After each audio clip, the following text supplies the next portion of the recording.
this is a beautiful little airplane. What's this called? It's called a SuperCat. Now, that was Bobby Baker had something to do with that at one time, didn't he? Bobby designed the airplane and kitted it for a couple of years. He had a few problems with his partner, I guess, and ceased operations. Now, this is an all-wood construction aircraft? The fuselage is all wood. The wing is wood with blue foam ribs and a core in the spar. Now, this was available originally as plans. How did you obtain the aircraft? I bought the plans, plan serial number 527. The airplane was built from those plans.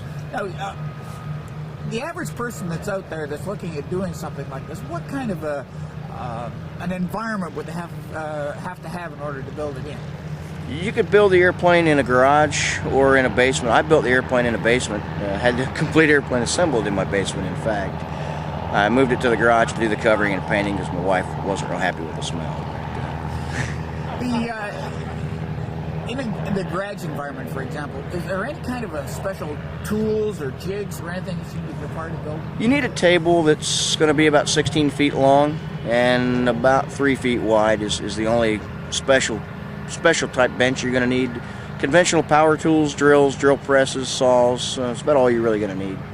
Now, working from the plans, you obtained the plans from Bobby or from Wix, or where did you get the plans Bobby from? Baker. Okay. Now, how do the plans come? I just got the plans rolled up in a tube with a construction manual, and basically good luck. Are they easy to follow along? Like, for example, is it a full-scale type of drawings? Well, the drawings for the bulkheads are full scale. You just cut those out, glue them on your plywood, and cut them out. The rest of the plans, anything that's critical, like the wing rib templates, are full size. The bulkheads for fuselage are full size. The rest of it is subscale, but it gives you dimensions so you can make the parts. Now, what kind of time would the average person be looking at to build something like this? When did you start? Well, in the middle of this, we had a child, and I flew model airplanes competitively, so it took me about 5 years to build the airplane, but I didn't get to work on it as near as much as I'd like to. How many hours do you figure you'd have from basically day one to up and flying? I figure the average guy that's going to stumble a little bit would have about 500 hours to building the airplane. Were there anything that you had to source out? Like, where would you get the materials for the airplane? Well, Wix sells most of the plywood, the spruce that's available. I found a paneling store in Columbus, Ohio, close to where I lived, that had the marine grade plywood for the bulkheads.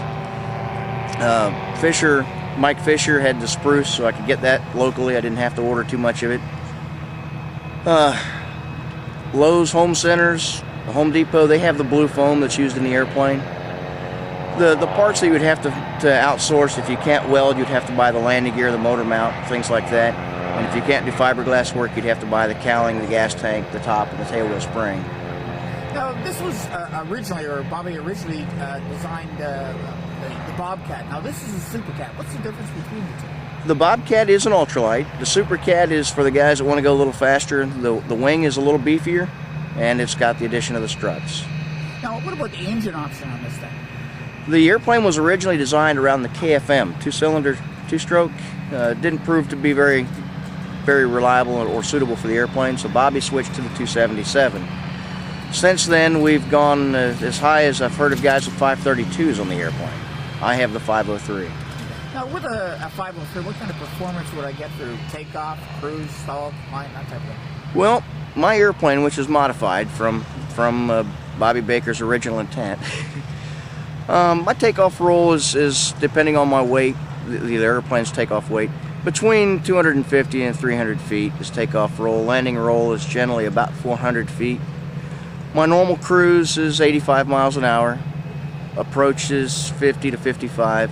And stall occurs at about 38. What kind of a range would you have? Like, what kind of fuel capacity do you have, and what are you using? I carry 11 or just over 11 gallons of fuel.